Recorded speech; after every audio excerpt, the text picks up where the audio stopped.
Assalamualaikum. Halo Sobat Nataru, selamat datang kembali di Nataru Channel. Perkenalkan, nama saya Taufiki Nurul Aini dengan nomor KSL 2196749. Udah lama ya KSL nggak buat video yang kayak gini.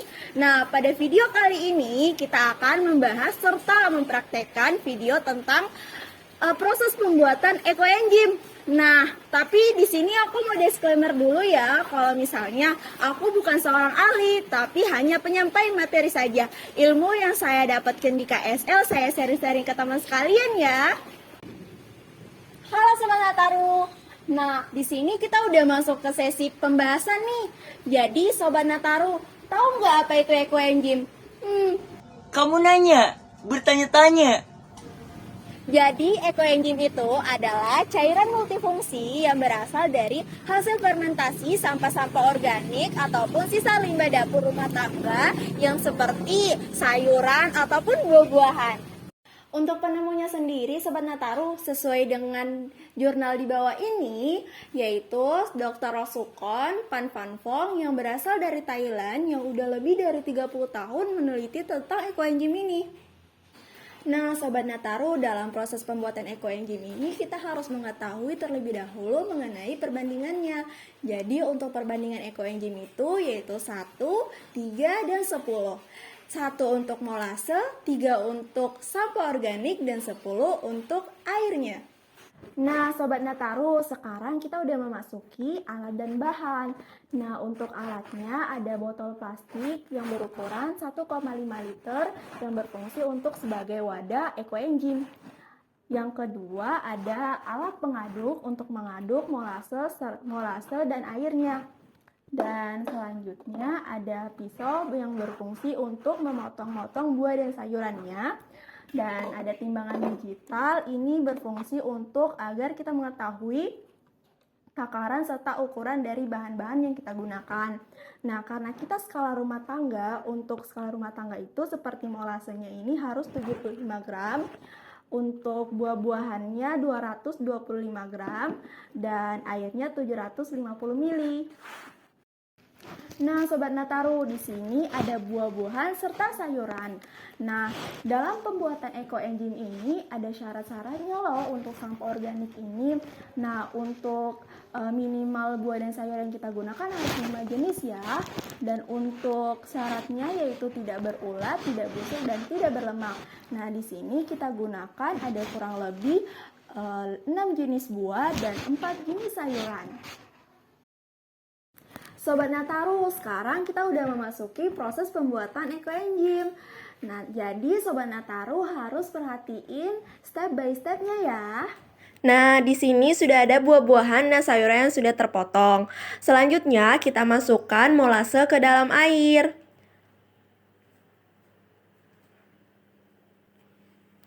Kita pastikan molase tadi masuk ke dalam air. Kita aduk dengan alat pengaduk agar molasenya larut dalam air. Setelah itu, kita masukkan ke dalam wadah yang sudah kita sediakan. Di sini ada botol plastik. Kita masukkan secara perlahan-lahan dan pastikan seluruhnya masuk ke dalam wadah. Kemudian, kita masukkan buah-buahan dan sayuran yang sudah terpotong tadi ke dalam wadah.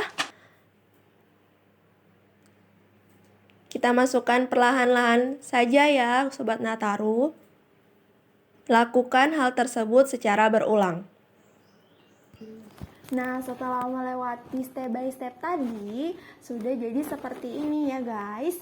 Nah, setelah itu kita tutup dengan rapat ya guys. Dan di sini ada label yang berfungsi untuk mengetahui ada tanggal pembuatan, ada tanggal awal pengembosan, dan tanggal panen. Nah, di sini juga kita tulis jenis-jenis buahnya ya teman-teman Nataru. Nah, selanjutnya ada proses pengembosan Sobat Nataru. Selama 7 hari berturut-turut kita harus menggemboskan si EcoEngine ini untuk mengeluarkan gas yang ada di dalamnya. Nah, Sobat Nataru, di sini ada 3 botol plastik yang berisi ekoenzim. Yang ini yang baru kita buat ya, teman-teman. Dan ini yang sudah siap panen, sedangkan ini yang sudah dipanen. Sobat Nataru, selama 3 bulan lamanya ekoenzim ini udah siap panen. Selanjutnya ada proses penyaringan. Di sini kita membutuhkan alat-alat seperti saring dan kain. Nah, untuk penyaringannya ini seperti kita menyaring santan pada umumnya. Ya, untuk langkah yang pertama itu kita gunakan penyaring seperti ini, dan untuk memaksimalkan kita menggunakan kainnya, Sobat Nataru. Nah, di sini ada 2 wadah. Yang wadah pertama digunakan sebagai penampung dari proses penyaringan. Nah, setelah sudah terkumpul di sini, kita pindahkan ke botol plastik ini.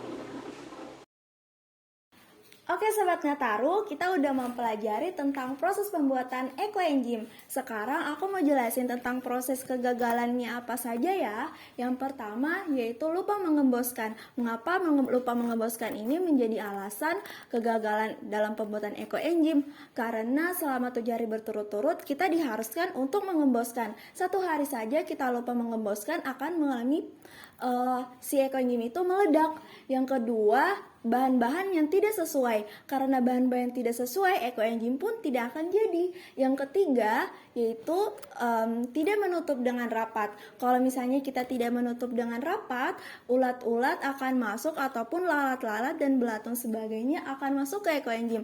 Jadinya si ekoenzimnya tidak jadi deh. Sobat Nataru, pasti penasaran ya apa manfaat dari ekoenzim ini? Nah, untuk manfaatnya kurang lebih 18 manfaat ya pada tabel ini.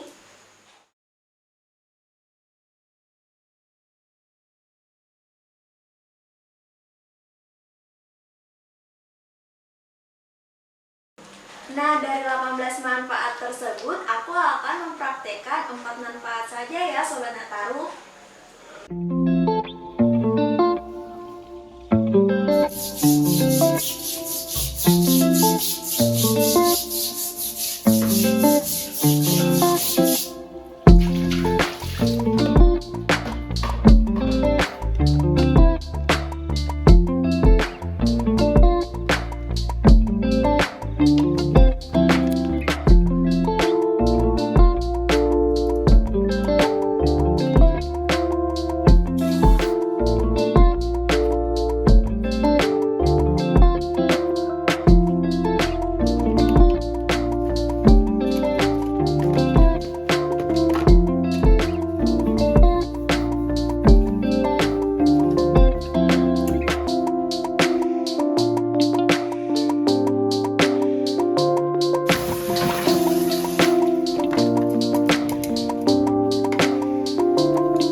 Terima kasih untuk Sobat Nataru yang menonton video ini hingga selesai. Dan saya mohon maaf apabila ada kata yang kurang berkenan. Dari saya, Taufik Nuraini, undur diri. Wassalamualaikum warahmatullahi wabarakatuh. Jangan lupa like, komen, dan subscribe, serta di-share sebanyak-banyaknya. KS Nataru Jaya!